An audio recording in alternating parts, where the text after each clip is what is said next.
since yesterday was Pride, I wanted to pick an author and a poet who comes from the LGBTQ community. So I found a project called the letter Q. And in the letter Q, multiple LGBTQ plus poets were asked to write a letter to their younger selves. Mm-hmm. What on earth could they say to their younger selves to help inspire them, to support them, to help them grow and to move forward, even through tough times? And the hope of this project is to let other LGBTQ plus youth know today that there is reason to keep going. It does get better.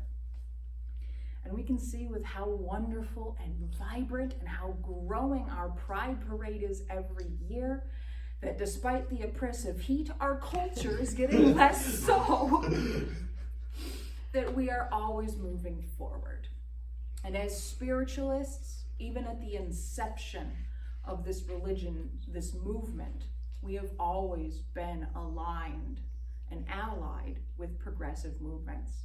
And as spiritualists, I urge you, it is our moral duty, our obligation, to support those among us who are the most vulnerable, to lift their voices.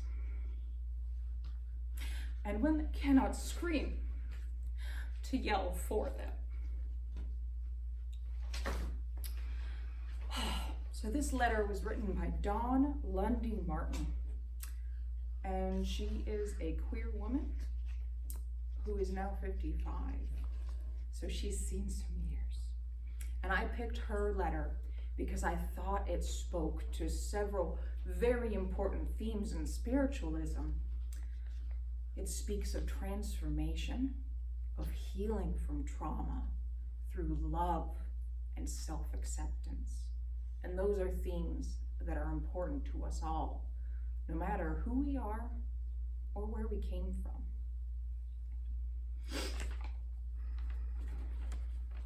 Dear young one, you have come to me in a small sarcophagus buried in my own chest. To write to you, I have to first excavate you, to dig you out. Right now, it feels like lions screaming there. Then the looking, to look oneself in the face and to see that face from before, its gentleness. It seems like a gem, like stone removed from the sand. To truly see it and then to love it. A want to protect it from harm. This is the primary motivation. Protection, however, in retrospect, will not be possible. I know this. Is looking at you, into you, like looking at the face of another? It is and it is not. It's more of a split, as if the same self can exist simultaneously in two time geographies. A difficulty in holding these selves here, in this time, in this place. I want to talk to you about shame. I can feel your shame when I look at you. And this is frightening to me now. It is an urgent reminder that I have something important to tell you. Trauma is the ground being removed from the self, and shame in our case is what's left in the body.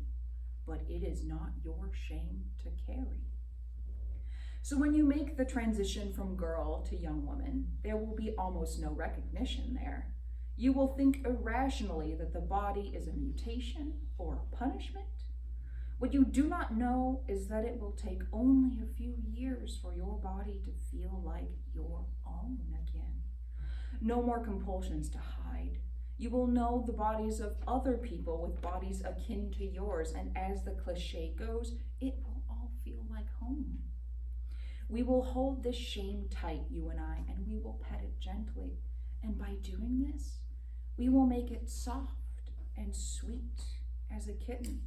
And it won't look like shame anymore, because we will morph it into love. This is not our shame in the first place, so it becomes. How to become when one is at the blunt end of a dowel. You will not ask yourself this explicitly, but you will live the question. You will feel it pressing up against your very being, growing a thick layer beneath your skin. No one will see this but you, the question, the dowel, and it will make you feel extremely alone. Yet, you will strip down that loneliness. You will make it naked and raw and invent something in its place. Like a body placed in a limestone coffin, the inner sheath will gradually dissolve. You will live amongst the misfits, the offshoots, the other colored girls like you, and finally you will live with the fairies and their consorts.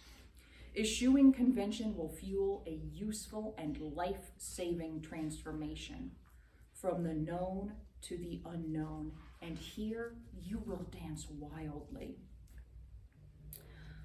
I see a photo of you that I have. You are 3 or 4 years old. You are standing on a stoop, wearing a dress uncomfortably, and looking down away from the camera. The shutter opens and closes. A shy girlish boy, or a boyish girl? Hard to say. Affection for the self can be frightening. I will not lie to you, but this, my love, this self-acceptance, it will take some real work. Do you hear that voice, that singing? It is me. It is me whispering some poems in your ear. Is it our mother? I am unsure. At any rate, the poems come early and persistently. They come even though it's unclear why, or from where, or who even cares. These poems at some point will be more true than our own face. And then at some point we will integrate these poems and our face, and the only fear will be looking backwards into the past.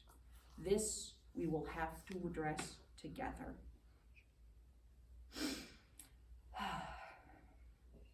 Today, we are running along the beach to the end of Long Island. Everywhere else in the country, it's sweltering hot, and it's hot here too, but for the ocean breeze. Our head is turned upwards towards the sky. How will I survive, you ask? You will survive, I say, because you have always been a daydreamer. And to daydream is to imagine a greater possibility. You have always been bright, gorgeous, and shimmering with hope, and you laugh every day. Here you are, in spite of everything, exploding with love.